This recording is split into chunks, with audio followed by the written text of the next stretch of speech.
Fala galera, tudo bem com vocês? Acredito que sim, show de bola. Então, Dia dos Pais chegando, e aí já sabe, né? Presentinho maravilhoso para o Dia dos Pais. Lógico que não precisa dar presente, que o maior presente é os filhos, né? É a presença dos filhos na vida. Mas é sempre bom se puder dar um presentinho. Como aqui em casa nós somos apressados, eu já recebi os meus presentes. Mesmo porque são presentes que são fundamentais para a minha vida, né? Para o cotidiano, né? Agradeço a minha filha Vanessa e agradeço a minha esposa, que como sempre vem me ajudando a crescer espiritualmente e a crescer mentalmente. Olha só meus presentes que chegou, olha só. Desperte o seu gigante interior, né? Comecei a ler ele já hoje, né? Anteontem, se eu não me engano, Nós temos também A Mágica de Pensar Grande. Ganhei também A Arte de Ser Mais Produtivo. Muito bom, show de bola. Foram os livros, eu falo que é bom porque foram livros que nós fomos pesquisando e aí nós vimos que realmente vale a pena. Temos também Memória Poderosa. Temos também O Lado Bom do Lado Ruim, né? Temos esse daqui que só o título dele também me chama muita atenção. Comece pelo porquê, né? Muito show. E temos esse aqui, As 5 Linguagens do Amor. Então é livro para não se acabar mais, né? É livro para a gente ler aí, ler e ler e ler. E não se esqueça, como eu falei, né, que a leitura, ela é importante, né? Nos abre a mente. Então, ler é cultura. Mais uma vez agradecendo aí a minha esposa, né, e a minha filha por esses presentes tão queridos e maravilhosos na minha vida. Mas tem um desses livros, de todos esses livros, tem um livro que é o mais importante de todos, para mim e para você. É a Palavra de Deus. Sabe? Aqui no livro de São Mateus, no capítulo 14, do versículo 22 ao versículo 32, nos narra uma história, algo que aconteceu. Eu não sei quantos de vocês já tiveram a oportunidade, né, não agradável, mas de viver uma tempestade no mar. Eu nunca tive, né, mas a internet nos proporciona isso. Essa é a facilidade da internet também.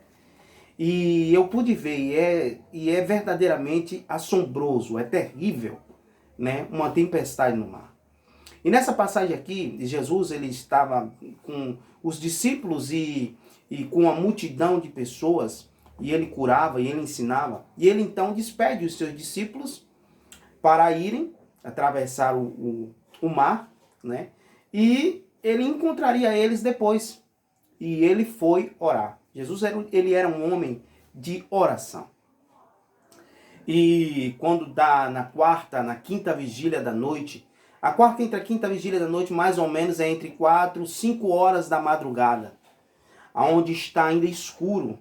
Eu não sei quantos vocês já perceberam, mas quando está para amanhecer, 5 horas da manhã, eu trabalhei à noite e eu sei bem isso, 5 horas da manhã é o momento mais escuro, porque é quando vai amanhecer. E parece que nunca vai amanhecer e aquela escuridão terrível. E aí Jesus aparece sobre as águas, caminhando, aquela tempestade, os ventos, né? E os discípulos se assustam, pensam que é um fantasma. Eu não vou ler a passagem, mas depois vocês podem ler na sua casa. E os discípulos se assustam, ficam, né, achando que é um fantasma. E um homem que estava dentro daquele barco, um discípulo corajoso, como sempre, quem? Pedro. Pedro ele vai e diz: se és mesmo Cristo, permita-me que eu vá ao teu encontro. E Jesus diz: venha. E sabe, talvez os outros que ficaram no barco ficaram falando, questionando, lá vai-o para frente. Mas nenhum deles tiveram a coragem que Pedro teve. E Pedro assim ele continuou a caminhar e ao encontro de Jesus. E quando Pedro ele foi chegando mais próximo, infelizmente Pedro começou a olhar para os lados, para o vento. Não se esqueçam que eu falei que era uma tempestade. E numa tempestade há muito vento, as ondas batem forte demais. E toda aquela situação começou a tirar o foco de Pedro, que o foco era em Cristo. E Pedro ele começou a afundar. E ele começou a gritar pedindo socorro, salva-me, Senhor. E aí Jesus, lá no verso 31, Jesus estendendo a mão, tomou e lhe disse, homem de pequena fé, por que duvidaste? Sabe, queridos, fé. É preciso ter fé. Muitas vezes a nossa fé é abalada. Isso infelizmente, não era para ser normal, mas infelizmente acontece. Principalmente quando nós estamos em oração, nós estamos em um processo pedindo, clamando a Deus. E muitas vezes, ou a maioria das vezes, ou todas as vezes, nós falamos para Deus assim, que seja feita a tua vontade e não a minha.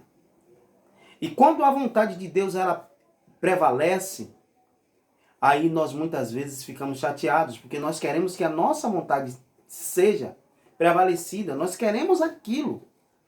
E a gente às vezes não entende. Ei, deixa eu te falar uma coisa, Deus ele sempre sabe o melhor para você. Sempre, sempre ele vai saber. Porque ele é Deus. O salmista Davi, ele diz que antes de eu falar, antes de os pensamentos virem à minha mente, o Senhor já sabe o que eu vou falar. Então Deus ele conhece o seu coração, ele conhece o meu coração. Mas é difícil a gente entender essa parte, sabe? O próprio Jesus, quando ele estava lá no Getsemane orando com agonia, Jesus ele suava gotas de sangue. Ele chegou para Deus e falou assim, Pai, se possível, passa de mim esse cálice. Mas todavia não sei o que eu quero, mas o que tu queres. Naquele momento, Jesus ele sofria muito por mim e por você. Ele sofria muito pelos que ainda iriam nascer a este mundo. E talvez sim, a dor, a separação era tão grande que Jesus ele estava dizendo ali, não tem uma outra forma para que eu não passe por isso, porque está muito pesado, mas que seja a tua vontade e não a minha, Senhor. E quando a gente fala que seja a tua vontade, nós estamos entregando nas mãos de Deus a nossa vida. E aí, como eu falei, muitas vezes quando ela não é prevalecida ao que a gente quer, nós aí ficamos meio que chateados. Mas creia, queridos, Deus, ele sabe sim o melhor. Se algo que você pediu e por um acaso não está sendo o que você realmente queria que acontecesse, creia, Deus, ele sempre sabe o melhor para você. Fica com Deus, um forte abraço, tamo juntos.